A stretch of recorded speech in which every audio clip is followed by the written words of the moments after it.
So we have here the start of a few matches here. We have Fairfield in Connecticut in the Metro Atlantic Athletic Conference. Here in the 16th minute here. In the 16th minute right here. We have, or in under 16 to go. Niagara Mountain St. Mary's starting the second half. Crane Villanova. We can show the first. I'll be able to show the first half of Crane at Villanova. The first half. The rest of the second half of Niagara Mountain St. Mary's. And then I'm going to show the first half of Delaware Joseph's. Maybe a little bit of the second half, but there's only 2 games. We have to cut off a little bit. No? So. I'm not doing street games, so. First start, the second half of this game. Fairfield, Quinnipiac. Second half. 14 minutes and 41 seconds to go. It off for Matichik. Matichik had her pass deflected, and then off of Matichik's leg as Fairfield just tries to clear it. So the Staggers get a break and get bailed out of a possible throw in Quinnipiac zone. Staggers just trying to clear that.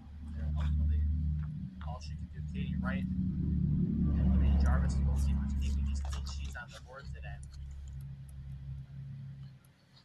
Outside of the MAC, if you're just tuning in, Niagara and Mount St. Mary's facing off today as well. They're in a 1-1 battle as they reach the 45th minute at the first half. Merrimack and Siena just kicking off at 4 o'clock as well. They're 0-0 in the first 7. We're both picking up offensive player of the week this week as well. Avery Young picked up rookie of the week, scoring her first ever collegiate goal. Kersey looking in, cross too far out as Dariel tries to play it up. Loose ball, Dariel couldn't find it, so the Stags have to wait to settle it down. He goes all the way to the far side, back towards the middle. Looking in the middle there, he was looking for Darcy, could not get it though as Earl chases after it, but the pass too strong as Megan Carricker picks it up. Time winding in this first game between Quinnipiac and Fairfield of the year, one that we would expect to see more than once, and obviously they will play one more time, but more than twice I would expect, Patrick, because we might see these teams meet once again in that MAC championship. It would not surprise me if these are the 1 and 2 seeds. Really, either team could be number 1 at the end of the season, talent-wise on paper. Current MAC standings sit at 3-0 for Canisius, Quinnipiac just in second. Fairfield sits at third because they're 2-0. They have yet to play their third MAC game along with the rest of the Metro Conference. Ball rolls all the way to Katie Wright. Good, smart. There's a high IQ there. High IQ play there for, I believe that was Walsh on the near side to let that one just roll to her goaltender. Pasto intercepted at the midfield. Taking it is Kersey. Kersey playing it off for Theriault. A good chance here against Mattial. Theriault trying to work around now. Looking for her to her left. Has a nice chance. Gets in the middle. Shot into the crease. Just goes wide.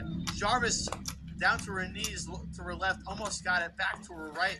What a phenomenal chance, and maybe the best chance of the day. That was a great way by Maddie Theriault, getting the ball deep into the offensive zone, making that cross with the goalie kind of, Olivia Jarvis kind of out of the way.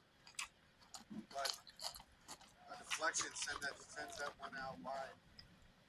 A huge chance for the Stags, but another chance here on a corner kick.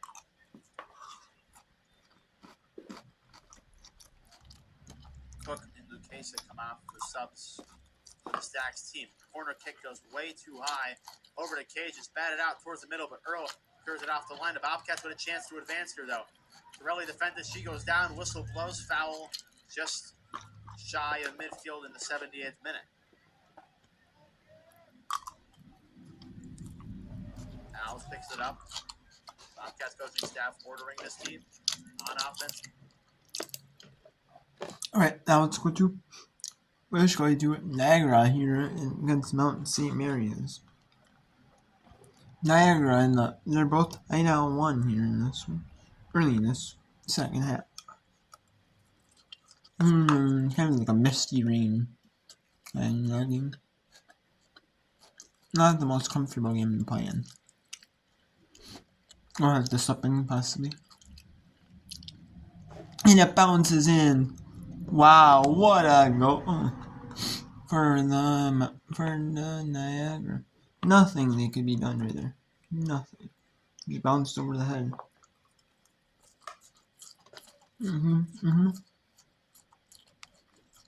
I just went there, bro. It's over. Kind of Zero hit. in her career. Not kind of just like a header though.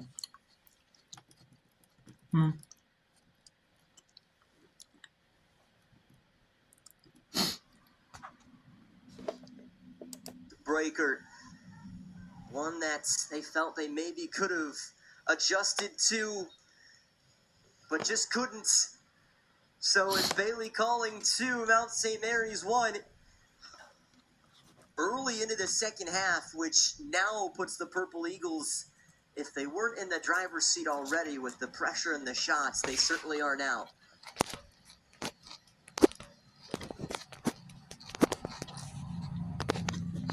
There's still a chance for Jasmine Sims at the end, too, to keep it out. Just couldn't connect her foot with the ball. Yeah, that's just unlucky. I mean, I see when Michaela was right there, right? Goalie. It's just unlucky. But maybe this wakes up Mount St. Mary's offense a little bit. Well, Erin Ansone had one hit off of her chest and forward. That was Gallagher. Now Simmons. Mount throw. Gabriela Libris is out there as one of the center backs for the Mount. Remember, Molly Gannon is on a yellow card. Could be one dangerous foul away from getting ejected from this game. So Coach Abbott playing things a little more carefully. For Libris, this is just her 4th game of the season. First game since Merrimack. Sims had a roll off of her foot and doesn't. Okay. And now we're going to Queen at Villanova here in the Big East. Here we'll go this one. 8 minutes in. First half of playing. I'm going to show you this one, then I'm going to show you Delaware at St. Joseph's. And that, so that first quarter of that in the field hockey.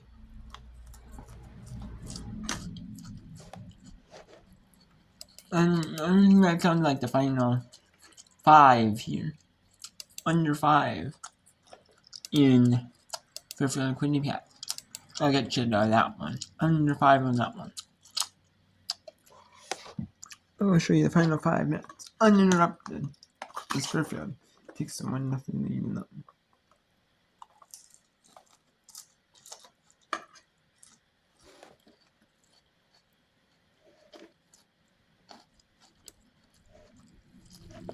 And I'm running that split screen. Fairfield Quinnipiac. I'm bringing the triple box. Fairfield Quinnipiac. On the left in front.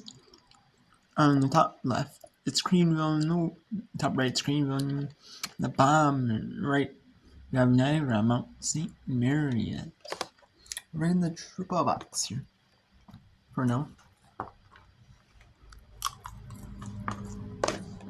And we'll the commentators from the Greenville, no, For LSU Tiger.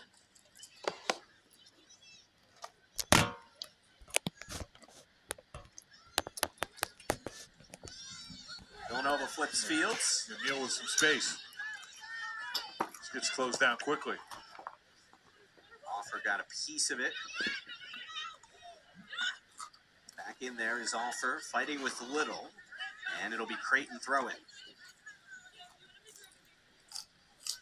Rain picking up a touch. Again, nothing overwhelming, but this could be a little slicker out there on this turf. Yeah, you more might worry about something slipping through the goaltender's hands. They'll try to keep those gloves warm and dry. Gambardella shoots one out.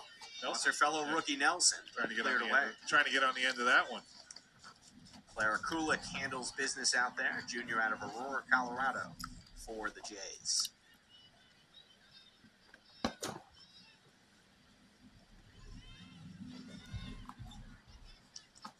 of a miss kick popped up. See how it bounces. Right back, Neal. Swing it across. It's a nice ball. Found Kaluch. Little. The fake. Swerves on sides. Oh, that's high and headed away. Yeah. That was promising with Nelson veering in. Yeah, just maybe a half step late. But a really good cross by Little, and Nelson just probably a half a second. She could have timed her run a half second sooner. Might have been able to go on the end of that one. Tori Gillis was the player that headed it away. You see this beautiful cross from Little. And credit Gillis being right where she needed to be.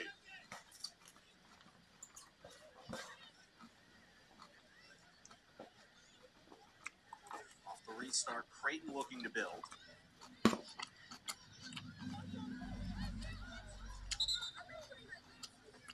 Villanova here has played the bulk of their action at home so far this year, and they really haven't had long road trips. The only time they've traveled outside of the general area was the second game of the season down at Wake Forest. And since then, they have allowed 1 goal or less in each of their last 7. Yeah, we were here for the opener, I believe, in the Michigan game, where they had shut them out for about 70-odd minutes, and then Michigan got 2 in the last 18, 19 minutes to score 2 in that game. Yeah, nearly knocked off the Wolverines, had a 1-0 lead over them in the 71st. First career goal by Amalia Cardo. Now we have the final 5 minutes here in between Fairfield and Quinnipiac. The 4 minutes and 47 seconds. The clock is stopped.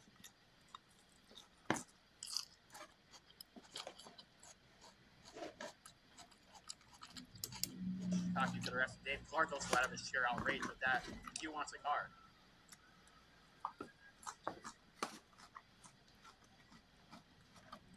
Dave Clark will sit and talk to the referees after that challenge.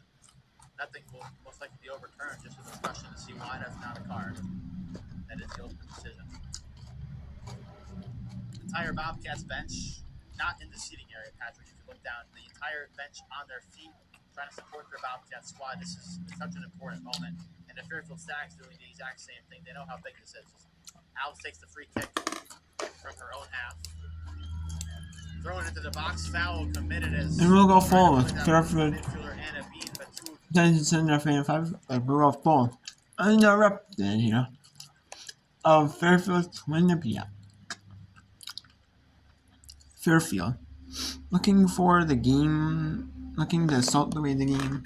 Quinnipiac, however, is looking for the game tying goal. A goal that way. Give them a split the points. 1 apiece.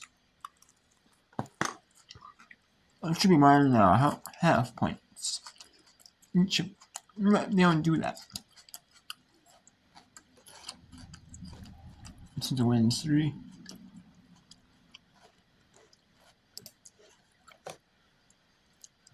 Bobcats had to drop this game, Patrick. The last time Quinnipiac lost the game at home, you have to date back to September 17th of not last year, but 2023.